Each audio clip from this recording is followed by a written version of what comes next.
up Bingham has been monitoring the legislation. He sent something down today, and I talked to Courtney this afternoon. What he said was the money that we had anticipated in the budget is there. They're still Recording in finalizing. progress.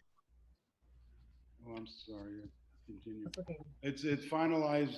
It hasn't been finalized yet, but he is watching it. One of the things that we were all wondering about was that they've pushed an adjustment to ECS based on not indigent, but based on ELL services, you may recall. And we haven't been able to discover what that all means.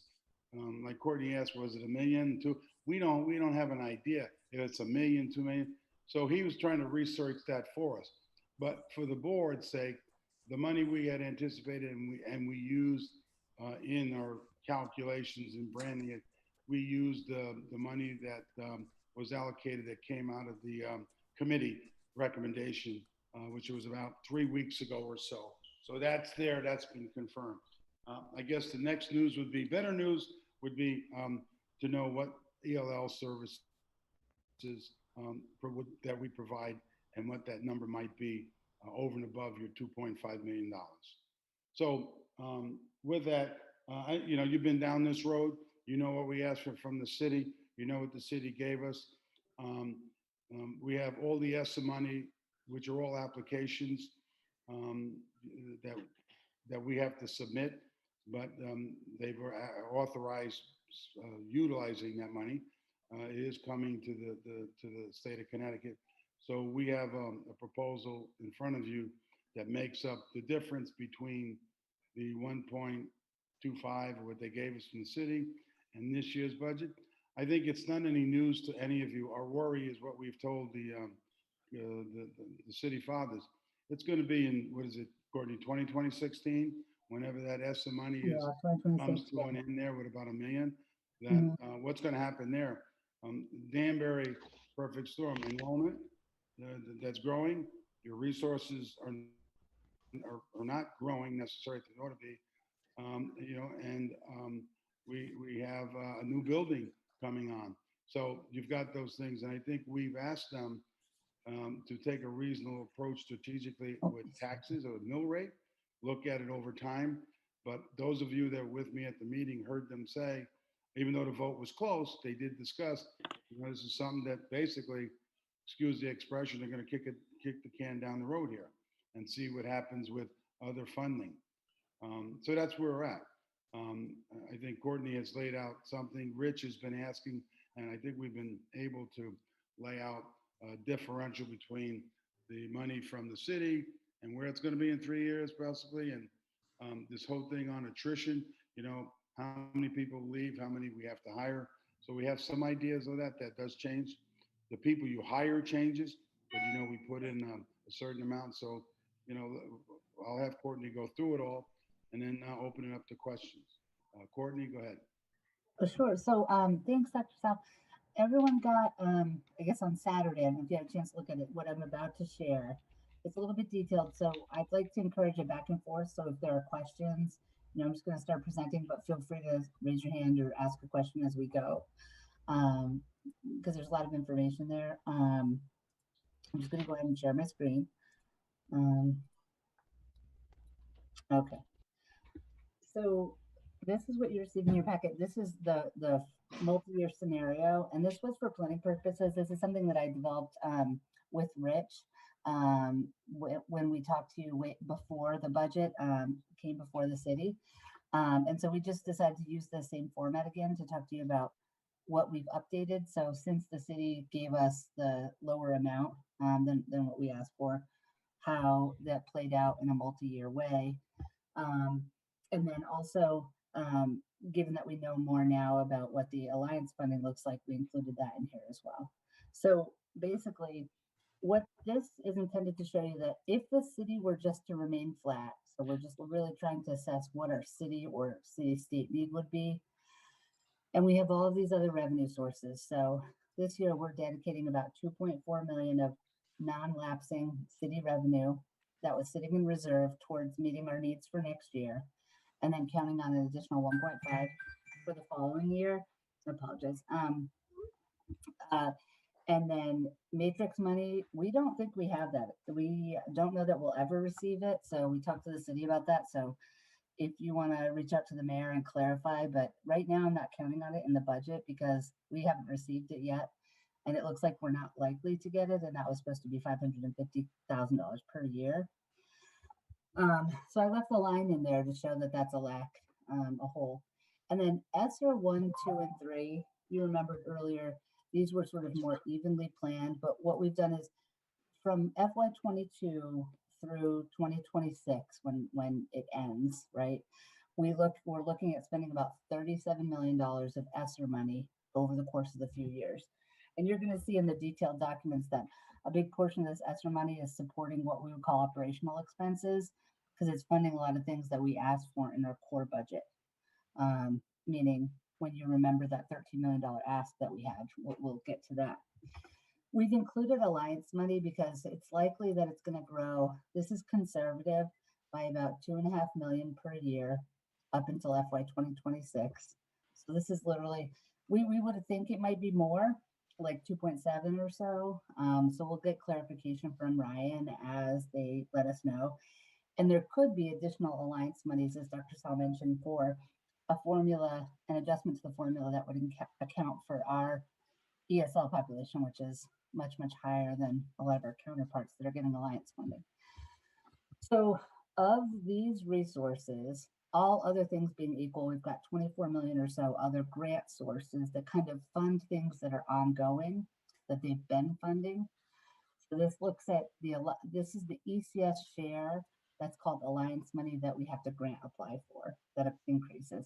So it goes from, you can see it kind of fluctuates. The total funding we have available from these sources, we start at 170, then we go to 171, we go to 170, 168, it dips down, and then it dips down again.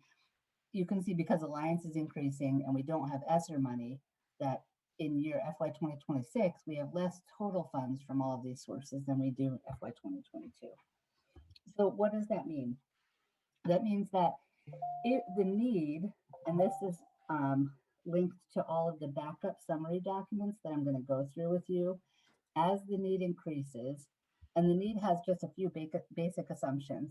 It assumes we have a carry forward budget and that all the things that we ask for in the budget that I'm going to talk to you about, which includes teachers, counselors, curricular supports, and basic like infrastructure, like the network maintenance and network servers and buses and the lease costs for this new site over in Brookfield. If you baseline all of those items, except the lease site goes away in 2 years, then this is what that means. The only thing that grows is like a 2.5% growth every year in this assumption. There's an assumption about enrollment growth, and there's also an assumption about the academy here as well. In addition, there's additional counselors in FY 2023 to add to the middle school counselor. In other words, in FY 2022, our plan proposed to add high school counselors and then growing that to expand to middle school counselors in FY 2023. Everything else stays the same in the out years with the exception of things that are truly one-time in nature. Like I'll mention an Orton Gillingham investment for social emotional training for our staff. So what does that mean when we get to the assumptions? The big picture, this is a cumulative variance. So if nobody gave us any other money, that would mean that we'd have a $32 million gap in FY 2026 based on our current plan. So we meet our needs this year and the gap just grows every year because of the fact that we know in this assumption, we're saying the city's not giving us any more funding. Incrementally, if the city kind of kept pace with the funding, that would mean we'd need 3.5% next year, another 4.7% the following, another 6.3, and then another 5.3%. That's a lot of funding from the city. So there are some decisions that would have to be made in the future years. I'm going to take you through the details of what we're proposing this year and what that means for the out year impacts. And if you have any questions, I'll pause here for a moment because this is this high level summary. And I just want to ask, does anybody have questions on this? Courtney, I do. I have two. Sure. Number one, you said earlier, all of the out year estimates are based on an assumption about enrollment. That's based on the estimates we have. That there's no way to take into account for the fact that we always exceed those estimates, right? Correct. Yeah. I just assumed a 2.5% growth on costs and a 2% growth every year on enrollment. Okay. So it doesn't Is even that line up. consistent with our enrollment growth previous? Other than when we had that exception. Other than 2019? Yeah, Jesus, yeah, when we had that, the 2.5 did kind of help us. Okay. Yeah, but that could change with everything that's going on, Of course. Yeah. And the other question, Courtney, was the matrix money. When we did the budget 6 months ago, we were counting on the matrix funding, correct? Correct.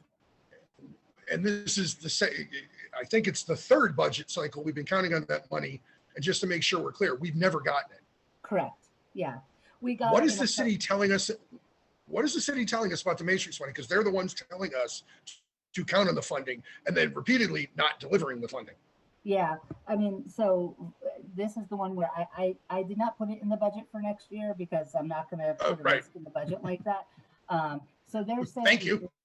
Yeah, because I mean, normally you would see a document like if the city's giving you an appropriation, it usually means they're assuming the revenue risk, right? So if the revenue doesn't come in, but they've given you the appropriation, that would, in a normal case, mean that they're assuming the risk, and so you still have the appropriation, but that's not the way they treated this one. So I'm not even appropriating the money. So if we get it, then it's extra funds. But they're saying that the mayor made a deal, and this is just from Dave St. Hilaire, their finance director, that the deal isn't coming to fruition and it's not in writing anywhere, so it's not necessarily enforceable. Someone else on the call might know a little more about it than that. I'm just paraphrasing from what the city finance director told me. Yeah. Oh, so we took it out of what we're doing now as opposed to where we kept it in and had to account for it later before. Okay. Correct. Yeah. Thank you. Correct. Yeah. I'm still showing it because I want to show that line as 0 because that it's a gap for us that we have to make up. Excellent. Thank you. Okay. You're Courtney, welcome. I've got a question. Sure. Okay. On the non-lapsing reserve, it comes to about $3.9 million. Is this money, does this have to be paid back? Is this anything that is like part of our insurance reserve where we have to keep a ratio or? Yeah, it was, we have the ratio in the base. So we always keep the ratio for the, what's called like our mandated reserve. There's a corridor that's like you're allowed to fund up to a corridor max amount, which is what I did in last year's budget. So this is taking from that corridor max, not the mandated amount, Rich. So it's best to keep the reserve, especially when you're self-insured. But in this case, the city's asked us to use a portion of that towards our operational budget for next year. Are we obligated to pay it back at any point in time? Not on the insurance portion and the other reserves, no, but it's prudent to have them. But we're not obligated by any mandate to pay that back. Okay, so we would consider this one-time funding in addition to the ESSER monies, correct? Correct, which is why, it was wise for you to want to show it as an out year, multi-year strategy. Yeah. Okay. So in round numbers, we're looking at about $40 million of one-time spending that we're projecting here between ESSER money and the one-time reserves. Correct. Whoops, I'm showing the wrong thing. Yeah, 37 plus 3.4. Yeah, so 41 about. Yep. Okay. The other thing is the assumption in here, you have nothing in here in terms of, just for clarity, so I understand, any further appropriations from the city. What you're saying is on the bottom, the negative numbers would be what the city would have to fund us if they were whole, correct? Correct. The city or the state, correct. Yeah. Okay. Then take me through the increases again and how you did that. You had the increase was for the regular increase over operating costs of how much? 2.5%. And then it was, that was on what we would call for the keeping the lights on? Correct. Okay. And then what was the other figure? 2% for So- enrollment? So it's about 2.5. I mean, there's a little bit higher percentage, for example, for the insurance, but on average, it's about 2.5%. So some things we're not increasing as great of a rate. So energy, we've seen some efficiencies, and that remains relatively stable. Insurances go up by 4.6% approximately. This year it's 5. So the insurances have a little bit extra built in, but on average, the line items go up by about 2.5%. So why this is increasing? Because in this year, in FY 2022, all of the things that we were looking to do. So for example, 14 elementary teachers, 14 high school teachers, high school counselors, guidance counselors, the dean, the curricular investments, all of those things are happening next year. And then if you assume that we continue them and we continue to employ them, this is the cost of doing that on an ongoing basis. Once you take away some of the one-time costs, so you can see that the total expense, continues to go up, but not as at significant a rate. And that's partially because some of those one-time costs, like the buses, will continue, but the lease, if we are able to fold those students back, which is the assumption, into our school, the lease cost goes away after FY 2024. And the enrollment projection is based on, what was that, 2% based on what? A trend. I mean, we got the demographic analysis, but I think they were refining it. So it's not an exact thing with the enrollment. It was just building in a number, really. Yeah. When you say, the thing is, when you say enrollment, what costs make that up? That's what I'm trying to differentiate. Rich, Sure. I'm sorry, I didn't hear that. The demographer gives us that average and we've been using that, but I didn't hear the cost thing. I'm sorry. Yeah. Yes, so as I'm looking at it, there's a percentage increase based on keeping the lights on. Mhm. And then there's another percentage increase on what you categorize as an enrollment costs. Yeah. Right, Yeah. so what would be some of the items that would be considered enrollment costs? So everything. So basically, like our current, pay per student, I multiplied the enrollment cost times in a dollar per student investment. So it would include curriculum, special ed, teaching, whatever it costs to, do business for those children, like perform education services for those kids. Does this current 2022 budget include the proposed increases that were given to us that we're going to discuss in the executive session? Yeah, in the reopening plan, yes, Rich, this includes 100% of those costs, which includes the rental of the facility, at least 10 buses, for example. And it was a little bit refined because there were additional teachers that we added that I can go through in the detail. But initially, we had a certain number of teachers and course overloads to get the safe distancing at the high school and at the elementary schools. So yes, to answer your question, the FY 2022 includes all of the reopening proposed items, the tents as well. And would you include in the numbers the potential savings on the bus contracts that were there? Yeah, we adjusted for the savings on the bus contract, yes. Okay, one other thing, out of the aggregate of the $41 million of one-time spending, okay, a ballpark number, if you know, how much of that would be attributed to one-time items? Oh, that's a good question. Overtime. But you don't, I mean, if you don't know it, you can calculate it. My point is, Yeah, is, a lot of it's personnel, so it is ongoing. Yeah. yeah, Rich, there are no one-time wonders here, leases or stuff like that I know of. There's a few, Dr. Sal, I can so share those. then it's minimal, so it's not even worth talking about. Well, I mean, there's some amount of curriculum funding that's one time. There's the maintenance, the servers, the cost for the servers is considered one time. I guess the furniture and stuff that we're getting too. Yeah, so maybe $2 million, $3 million. The tents, a little bit more. I would say probably about 4 million over time. Yeah, but I can get that number. Okay, my point is this: when we look at this, and this is the reason we had this developed, we're in a slippery slope here. What we need, I don't have the answers to what we should do, shouldn't do, but I think going out, we're seeing in terms of the city need, that that we're looking to get is, as it grows and you get to 25 and 20, excuse me, 25 and 26, these are huge numbers. Mhm. We've got to, I mean, with the current plan of 2022 is what we're going to decide on, but the other plans in 23, 24, I think that's a slippery slope. And who's ever in charge, both on the education side and on the city side, we've got to be able to meet and agree on how we're going to meet these particular challenges. And you're going to need a fallback plan, because we can't go on doing what we've done historically as throwing spaghetti against the wall, as I call it, and then hoping the city pays for it and doing the blame game.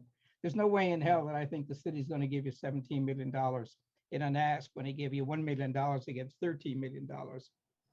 And our 10 or 15 year history shows that we don't get very much. So it is very important to demonstrate what our needs going to be, but it's equally important, I think, that there be a change in a method of how we operate with the city in order to accomplish and achieve these particular numbers. Because if we don't sit down with the city and the city doesn't forecast out the ability to have the revenues to come up with these funds, then the future planning of the board or whatever's doing the budgets, you're going to have a fallback. And everything you've done thus far, right up to 2022, if we approve it, you're going to have serious problems of cutting back. Yeah. So Yeah. it's, I mean, it's really a slippery slope, and it's got to be highlighted that it's absolutely essential. You know, we're operating here on borrowed money to the extent of $41 million. That's a huge amount of money. Sal's not going to be here to be held accountable for it. And of course, who's ever taken the place will, in subsequent periods, make decisions in order to come up with whatever they have to do. That's all I wanted to say. Well, Rich, I know, and that weighs heavily on everything we're doing. And going, this is the perfect storm in terms that we've gone so many years and we're at that critical mass that, and we're growing to the point you have to do this. And I thought we made it clear to the city there, and, it was heard from the dais. I can't say that the folks did not hear it, in fairness. It didn't go the way that we wanted it to go. So I'm hoping, as you just said, would sit down and develop some kind of strategically plan and say, okay, this is going to open. Here's a reasonable amount. This is how we can get there. Because, just relying on more federal dollars is not smart. I agree with you. Yeah, and we're talking about 2020, 2022, and then you're coming up, 2022 is around the corner before you start. You've got a $6 million deficit in 2023 when you're preparing that particular budget. Best case scenario, $6 million. So it's, as I said earlier, I don't have the right answer as to what to do, what not to do. And what it seems like we're at this point here is we're trying to cure all historical wrongs to put us on maybe an even keel right now. Yeah. But I think absolutely essential in your particular position, Sal, or whoever takes over, there has to be some sort of a fallback plan. And in addition to that, some other strategy in terms of working with the city to attain specific objectives. The city has the same problem we have. The city's gotten about $35 million in one-time funding, and I'm sure they're in the same boat that we are. So at some point in time, when they do their budget, I'm sure they're putting a lot of that one-time funding against their cumulative operating costs. So it only behooves us to sit down with them to see how their 5-year forecast matches ours, and then collectively how they can go ahead and determine based on their property tax base or whatever, tax increase, et cetera, and where other revenue sources are coming, to see if these numbers are going to be attainable to us. And I think it has to be prudent that be done, and that's one of the first things that should be done, I think, based on the new administrations coming in. Perhaps you may want to consider maybe you want to consider something and working with, a separate committee from the board as well as the city, having the superintendent, the finance director, and a board member meet with the mayor, the finance director on the city side, and the council member. And their goals would be to try to determine these particular shortfalls and the practicality of achieving them and Yeah. working together to do it. So Yeah. you're working as a team and not just one against the other. Yeah. Again, that's only a suggestion because everything's up and, for grabs in the next 6 months. And Rich, so one of the things, so you're familiar with this document. I won't go through it in detail because it is, so you see this year, 171, 874, 544, this 545. It's this, and it's a summary document that you're used to looking at. So it shows the adopt budget, that enrollment add-on that happened mid-year. So kind of short funded there. What the city added last year for funding, and the city reserve, an assumption about the alliance money. Here's as all the ESSER funds, that's the total. And then here's how we're spending it. This is our base. This is the increase to the base. And these are the new things that we were proposing to do. So one of the things that a superintendent could do with the city, to your suggestion, and with a board member would be to look at each of these line items and say, okay, what does this mean for multi-year? Because here, for example, our original request was for 945K associated with increased K through 12 enrollment, as well as meeting those needs at the high school for the credits, the increased credit requirement. And we modified it a little bit. So, but it's funded with ESSER 2 and ESSER 3. So it went up quite a bit. It's 2.5 million now, and it funds, 14 high school teachers, 14 elementary, 3 elementary specials. And then it included the ones in the original request. So, a good investment in teachers.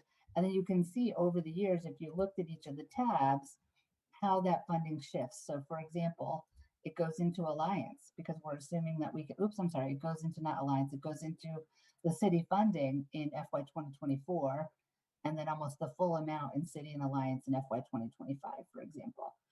So, I've proposed, this is proposing a multi-year way to look at maximizing the Alliance funding and what that would mean for the city or city state, but on a line by line basis. So for example, this is the K-12. Then there's the social emotional. Our original ask was 1.2. We modified that request to be 747,000. It doesn't include the 3 APs and the student behavioral specialists, and it delays some counselors to year 2 for the middle school, for example. The pupil services increased significantly when we looked at the needs there. And so you can see it's funding assistant director of SPED and SLP and OTPT, a secretary for the childhood center, some nursing staff. So that was added on through our use of the ESSER monies, special education teachers, a general PPS staff, as well as staff for the expanded campus over in Brookfield. The ESLL staff remain much similar. It's just a little bit more increase. So the 2 SIAP coaches, 3 bilingual and 3.2 paras at Broadview, 5 bilingual teachers spread throughout the elementary schools. And so it's a small expansion from our previous request. We found funding elsewhere in the budget for the summer school expansion. And technology and operations, this is the 10 buses and the network. So the network installation is one time, but the maintenance is counted in the ongoing budget, as you see when you look throughout the years, if you looked at 23, 24, 25, and 26. Then the Academy Pathways, we've added 240K here in year FY 2022, but we grow that. So over the years, as we get towards the opening, we're adding, I'm sorry, I'm going to get down to it. I apologize. I'm trying to find the line here. $1 million in 23, and it grows, but this is just a base estimate to 746 up to, I'm sorry, I'm trying to find it here, up to 2.2, and then ultimately 5.7, right here, $5.8 million.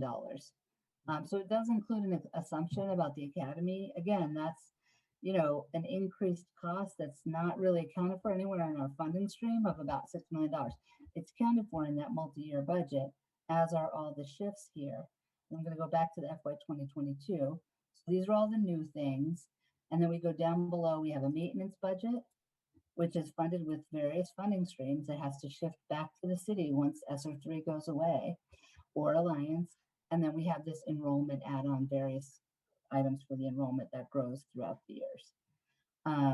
Ultimately, what we got from the city was a 1.08% increase. And we're using 2.4 million of the non-lapsing, the one-time funds. So our total proposed budget for the board is a 139,585,157. The rest of the items that we're doing are pending the application for Alliance for the additional 2.5 million. We've already applied for the CARES funding. This is what we think will be left over once we close out this fiscal year. ESSER 2 we already applied for, and we're waiting for acceptance from the state, but we expect that soon. And the ESSER 3 application we're going to be submitting soon, based on the proposals that you see outlined in these details. Yeah. And another way to look at it would be, this is kind of our working document. You also have this in your packet. This was the first iteration, and this is the second iteration. So it shows you at like the detail level. So for example, under the distancing, this is 14 elementary teachers funded with ESSER 3. If you were to look at this document, this is what we're proposing in FY 2022 for all of these funding streams, and it's all summarized on that FY 2022 board document, this one. And then 2023 just builds off 2022 by shifting to the appropriate revenue streams and removing those items that are one-time in nature. And then in FY 2024, removing those items that just happened in 22 and 23, still growing everything by 2.5%. What's the makeup of the $13 million? We have the 1.4, 1.5 from the city and the 2.4 the reserve. Yeah, What are the other numbers that make up the 13 million? sure. So the 13 million we originally asked for, do you mean? Yeah, Sure. So let me think about it. Like, so here, when you asked me to do that, when I did a base funding, that this is what our city funding is, and the 1.3 was made up of this plus this. So it's 6.1, which was for the increased K-12 enrollment, social emotional behavioral. These are all the new pardon me. ask. No, pardon me. It was the revenue. I'm sorry. The revenue sources. Oh, the reason I'm getting at, we're looking at something that's incremental in totals. Yeah. And our discussion during the course of the budget period has focused on just the incremental increase that we had for the current year. Yeah. And when we're looking at this now, it rolls it together for year to date. So Yeah. we've always been focused up to this point on the $13 million and going into the council meeting. Remember, it was 13 and then it was reduced, to 9 million.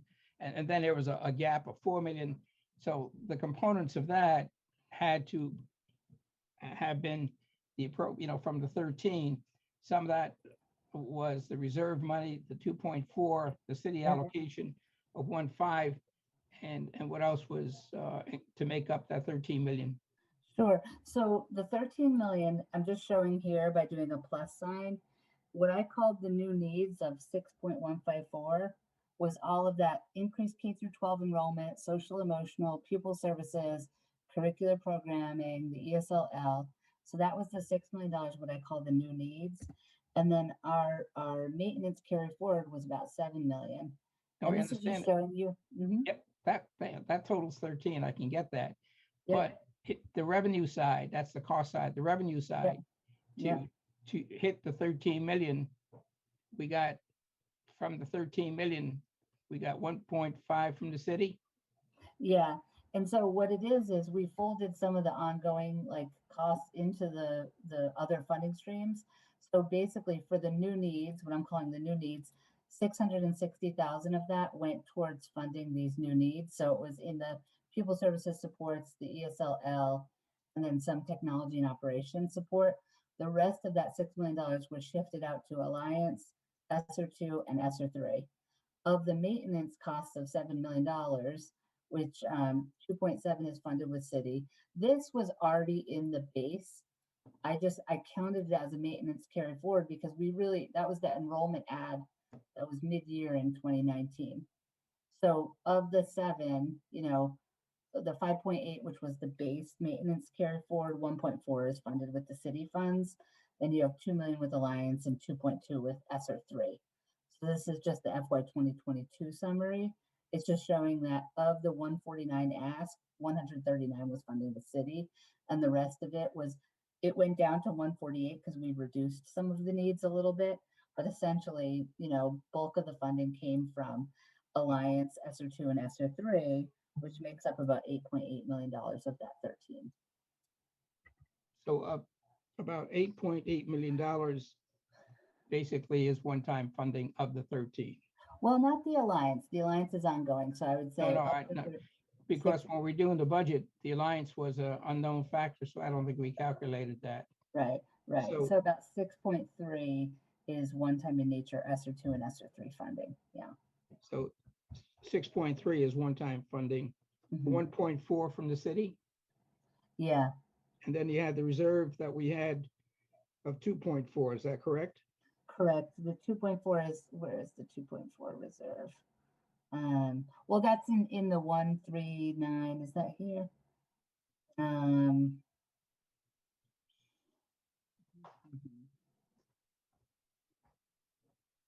I don't recall where I put the one time. I'm assuming it's in this 130. Yeah, it's It in makes this no difference where 139. you put it, I just want to know in the aggregate where the revenue came from. Yeah, it's That's in the all. city line here. Yep. And 2.4 of it was from our one-time sort of non-lapsing fund.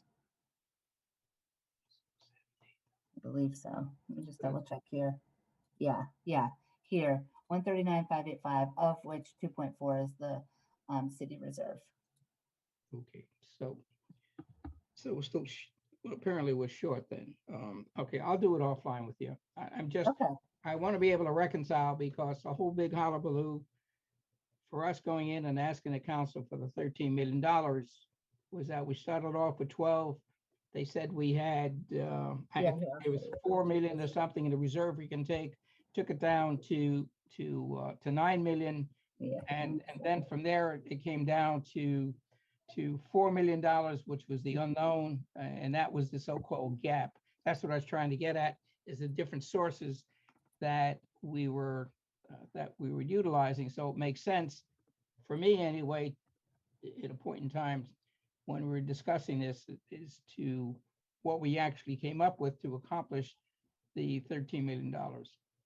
Here, let me show you real quick. I'm sorry, I'm typing it real fast, but this is what it comes to. Alliance Plus. I apologize that this is not. And then city. Oops, that was city one time. City reserve, no lapsing. And this is just general city funds.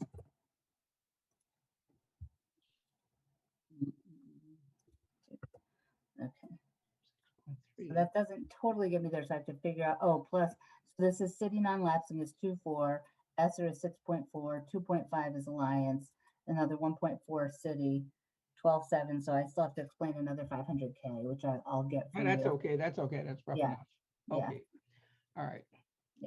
And Courtney, just to remind everybody, I think as we were reminding before, that $500,000 we were supposed to get is nowhere near any of this. Yeah. Exactly, right. And the reason I brought this up is because we spent so much time, and this is one of the best years we had, I think, in terms of getting the general public to advocate for us. And so that 13 million that we were talking about became a very critical number. And then at the end, at the council meeting, there was all sorts of gyrations as to, basically how we were whole on their concept. So when you're switching from something that's incremental, when we work on a budget, to an aggregate total, at least my own mind, because I'm simple, I just like to see the history that corresponds to what we were projecting before. So Yeah. I didn't mean to waste all your time, but to me, it's a stickler. Yeah. Now, how I'm much sorry, of the, just keep- how Yep. much of the 2022 monies is all of that committed at this point here? So that what I'm saying is, what I'm getting at this point, Yeah. the normal situation of Sal we hear, there wouldn't be an issue because, he'd be here the following year, and he's committed to this particular, this particular breakdown. In this case here, my thought process is, are we saddling who's ever coming in with a burden? Since there's only a small differential at this point, are there any monies that are yet to be spent that wouldn't hamper a particular program from a timing point of view or hiring, that a new person can make a decision to review and say, well, I'd like to modify this or change this so that we don't tie somebody's hands for something that we're doing without their understanding. Right. Right. Well, that's a tough decision, Rich. I mean, let me just put, they could say, you know what, this idea of the matrix going down this road doesn't make sense. We're going a whole new direction. And the board permits it, then it goes. I mean, I think one of the. Well, we can't do that, pardon me, Sal, because you've already, I'm assuming in your FTEs, you're out there, and you mentioned that at the last time that you're out there and you had to hire for these positions, because I remember saying, where are we getting the funding for that? Conversation about tying hands and reducing, you could reallocate resources. The only way you're going to reallocate resources here when the preponderance of this money is faculty is reduce faculty somehow. And one way to reduce faculty, you don't have those specialized programs, you do something different. I'm not saying that's what the person's going to do. Yeah. I don't know, there's not a lot of flexibility in this budget. You said something before about the city. Here's what I heard. Look, you're getting almost $36 million over 3 years. You could figure out your budget from that. I mean, that's sort of the high level thinking people are giving until you start drilling down on what we're doing. There isn't a lot of flexibility here. You got special ed, you got increased graduation requirements. The only thing that you may have is, the social distancing bit that we could reduce, then we can increase. But what it's going to do is just go back to your high increases in, in class sizes. So I don't have an answer for that. I guess, It was just, it was a practical thing, it's if the shoe was on the other foot, if you were coming in and, we were making a budget, that is this close to you coming on board, and knowing that there is, $6 or $8 million that's one-time funding, you may have a different, perspective on it. But I know when I came, that's, there wasn't any money here to begin with. Right now, because someone's coming in, I hate to use the expression, pretty flush. they're flush. Yeah, you left them a nice petty cash. I didn't even have any opportunity like that. So, I think, I think the board has seen a strategic vision. You put together a portrait of a graduate, and you're saying, guys, this is where we want to be when you leave this town. How do we get there? And this is one way. You can tinker a little bit, but it's pretty much strategically going down a pathway to get to that portrait of a graduate. The only thing is, the thing that can change radically would be the funding pieces from the state. And you have a commitment from the next 10 years, which is big for the alliance money. You could maybe redo some of that somehow. Yeah, I think one of the positive things you did, Rich, was to build in this multi-year conversation, something that Dr. Sal was really supportive of doing, so that you can see what it would take to sustain or build on this effort for future years. And again, there's a lot of detail in the planning doc. So if we I understand it, as I said, Courtney, I think this is the best presentation we had. Now it's just a matter of going forward and trying to accomplish these objectives. I'm also, just trying to be fair. Yeah. The new individual taking Sal's place. Yeah. That, as much as 2022 has to be done because of timing, that we don't, hamstring that particular person too much. Yeah. If possible. Yeah. In one of the documents, I think the summaries we had, I think there was about 100 FTEs that you had. So, that, if you take that calculation alone, it's roughly $7 million in costs, and the other $6 million in turning the lights on is your $13 million. So, Yeah, you've got about 124 million. That's what, well, hi, sweetheart. Okay, so it's about 124 million, 124 people, 129, Yeah. that you're adding. Some of them are family liaisons, so some of them are paraprofessionals, et cetera. There's a big number for the interventionists. So we have 100 interventionists, which convert, it's a big gain and win for the district, but it converts into a high FTE number, but not a huge cost for the district per person. But yeah, you're right, to your point. You do have, you're adding, 31 teachers. Yeah, I mean, it's a big, I mean, the labor part is the bulk of, it's 50% of the incremental increase. Yeah. Do we have a hiring plan on personnel over the next 4 years? There's the budgets for the subsequent years, including adding staff. Could we put in there some sort of a hiring plan so that, again, when people are looking at this and the new superintendent is here, they at least have some sort of a document to see, how they want to say yes, no, or do whatever they want to do to change things. Well, well, let me just start by saying to you, the plan is that we've, the last 3 years, have reduced the request, particularly with the graduation requirements that increased by categories and departments. So the plan going forward is to fulfill those graduation requirements. As I said just before, the only differential, Richard, in terms of hiring would be when people leave, to hire back. I mean, one of the strategies, I think I talked with Kevin, they did this in Jersey. When they hired people, they hired them on the first or second step, and that was it. 100 people, you could save a lot of money. You can't do it all the time because of special areas. So that's one thing. You could look at incentive for, how many folks are going to be retiring. We used to average around, there was a few years we had about 24, 25. It's dropped down precipitously. Everybody, you could look at that, and people are getting to the age where you might be recouping there. And then when you hire back, you institute the hiring of people back, but at a different salary. I wish I could say you have the kind of district that these people are filling jobs that we're making. These are real jobs that in front of kids, particularly, that's what you got. So that's a tough one. If your enrollment were dropping, that's another thing, but it's not. Yeah, I agree. I think we're going to get slammed this summer, but that's yet to be seen. Is there a way that we could find out as to what an average over a period of the last 3 years, 5 years of people not retired who have left the district?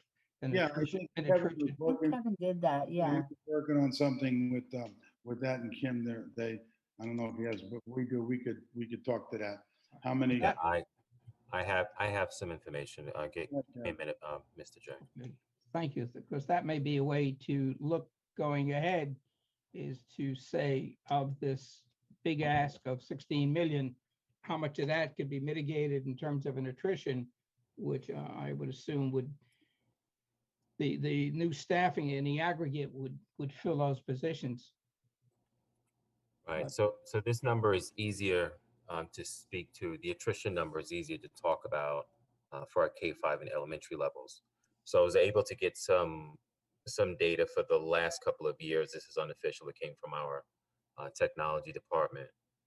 But in 27-18 school year, 18-19 school year, and 19-20 school years, those are the last 3 years we were able to recover relatively quickly. And let me also say that these numbers also reflect not just the teachers at the beginning of the year, but new staff throughout the school year as well. And so it includes everything from new hires. It includes it includes new hires. And it includes resignations and retirements, right? So this is not about transfers, but it is new hires, resignations, and retirements. And so that's when we talk about attrition, those are some of the areas that we're talking about. So specifically at K-5, again, these numbers include special ed staff, ELL staff, and ESL staff as well. And in some instances, also are in music and PE teachers at the elementary level, but typically those numbers are pretty low. So in the 17-18 school year, we had 35 teachers at the elementary level. During the 18-19 school year, we had 54 teachers at the elementary level. And in the 2019-2020 school year, we had 40 teachers at the elementary level. So in those last 3 years, you know, we've had 35, 54, and 40. I think it's safe to assume we will find enough positions over the next year or two, if it, you know, if we were to continue to try to lower class size at the elementary level for 2 years, we would be able to, through attrition, find positions for those staff members and get people back, rolled back into the schools. And if we choose to leave the site in Brookfield, we would be able to as well. Okay, is it possible going forward that you get it for the middle school and the high school? Or, you know, it's a Yes. date, because Mhm. as I said, if you extrapolate that times an average cost for the teacher, again, when you're looking at these multi-year budgets, you may be able to reduce it by, at least my way of thinking, reduce it by this factor. But Right. So Mr. J, honestly, any additions to the middle school level has been for services, not necessarily for teachers. It's one of our levels that probably needed additional teachers as much as any level, but we just didn't physically have the room. So we don't have for social distancing anyway, we don't have new English, math, science, and social studies teachers at any of our middle schools this year. But we do have additional support for ELL staff and ESL staff because of growing enrollment. I don't think any of us on the cabinet would recommend that we reduce those numbers. In fact, we probably will need to continue to increase those numbers as enrollment continues to increase across the schools. I think the opportunity and the question for us would be at the high school later on. And I think the board might recall a couple of board meetings ago, you know, and Joe, you might recall this conversation as well. Joe had asked me, you know, at the midway, is at any point during the year, if the CDC relaxes their guidelines, you know, would the district be able to, is there a back out plan? And, you know, recommendation number one that we had made to the board and the community was that we would offer overages to all of our high school staff.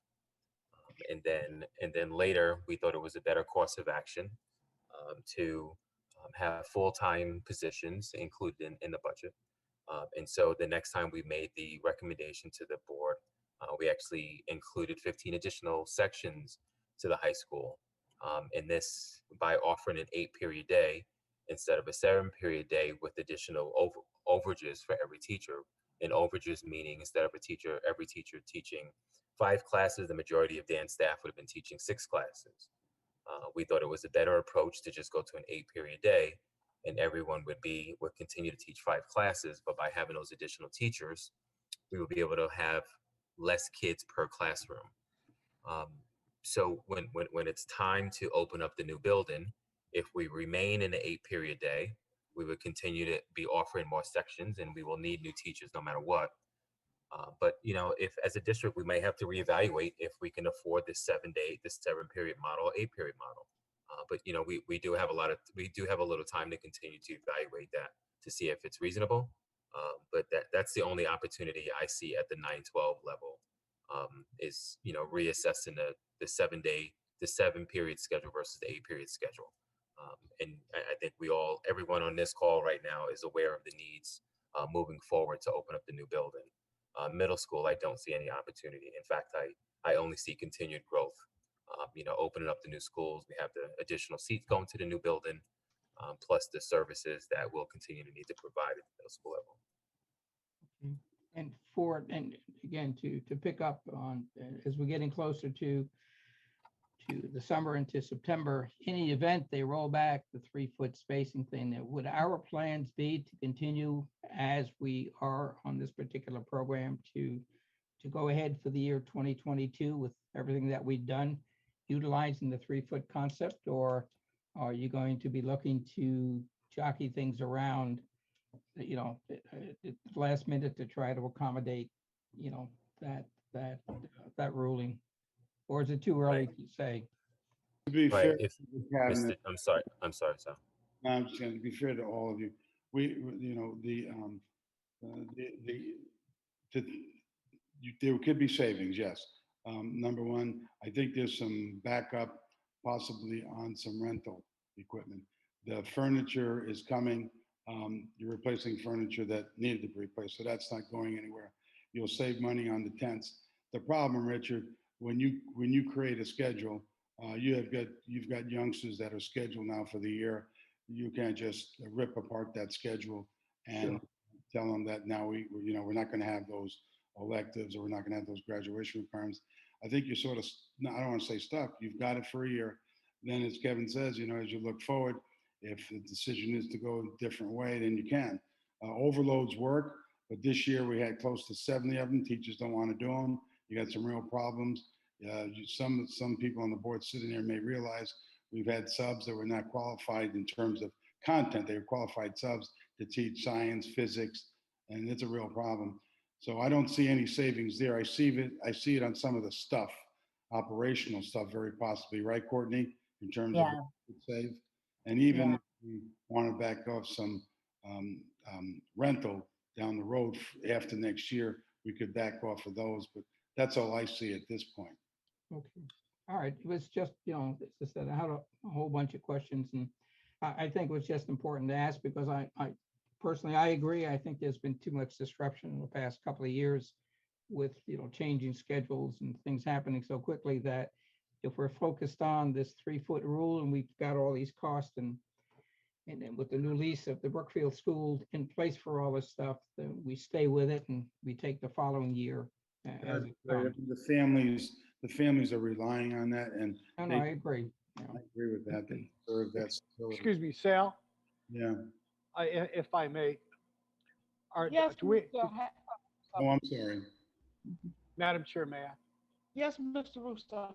Sorry. Do we have a way of passing on these planning strategies and this focus to the new cabinet and new superintendent will be coming on? We seem to be making a lot of plans, but some of the players, maybe, as you know, sir, you're retiring. Some of the players are going to be changing. And so it would be a good idea just to journal that and let's take another look at this in, let's say, August. Let me just, one of the reasons why the district has been successful is that you've had plans over time, regardless of the superintendent, regardless of the board. You've had a committed, plan to a direction. And if Yes. you see in terms of stopping, I don't know how you stop any of this. These schedules are already made for the high school. These kids are scheduled. You got 3,400 kids that are scheduled, or 3,300 kids scheduled, and you got close to, I don't know, 3,000 middle school scheduled. I don't see how you stop any of that, if that's what you mean, personally. I mean, our financial strategies and financial planning strategies for the future. That's something I think we're going to talk about later. I think that whole thing needs to be looked at in terms of capacity. That's a different question then. I'm sorry. I thought you meant about the operation piece. No, sir. Yeah. I understand. We are in motion for Yeah. 21, 22. Yeah. Well, I think you need to talk about that. Yes. Okay, thank you. And I suggest we Okay, move on for tonight. Courtney, did you finish your presentation, or does any board members have any questions? I did, Gladys, and I'm here for more questions. And also just to Al and Dr. Sal's point, I'm here until the end of the month, and I'm still here for any questions or transition to help the board and help transition the new individual or new structure, new superintendent, new finance person, so that, they see what you've outlined and they can put their stamp on it. I'm available. I'll be here and I'll be available. Thank you, Thank Courtney. Thank you. Okay, and does anybody have additional questions about the presentation? I did want to just say one thing, Gladys, if I could. The ESSER 3 is due August, I believe, 9th. So there's a little bit of time for the ESSER 3 application, but we have submitted the, at Pierre's ESSER 1, ESSER 2, and we're hoping to have approval for the city portion of the budget as well. Okay. So moving on down the agenda, since we finished with the budget update, we need to enter into the executive session. Could I have someone make the motion and please read exactly what the motion state on the paper, please? Madam Chair, I'll make the motion if you'd like. Make a motion that the Board of Education convene an executive session for the purpose of discussing cabinet contracts, all exempt salaries, and the STA bus contract with possible action to follow. Can I hear a second? I'll second. Second by Kate. Okay. We need everyone to, all those in favor, go to executive session. Could I hear aye? Aye. Aye. Motion so carried. Now we're gonna go into executive session. We have to go back. Yes, Mr. Russo? No, I'm good. There was a Ma- separate link set for a separate link was set for the executive session, yes. And Madam Chair, I know the Yes. point of the motion, but to make it explicit for the public who may be watching, the intent is to possibly come back into the regular meeting on this link, on this YouTube feed for purposes of action, correct? If we decide are to. going forward to. Yes. Excellent. Thank you.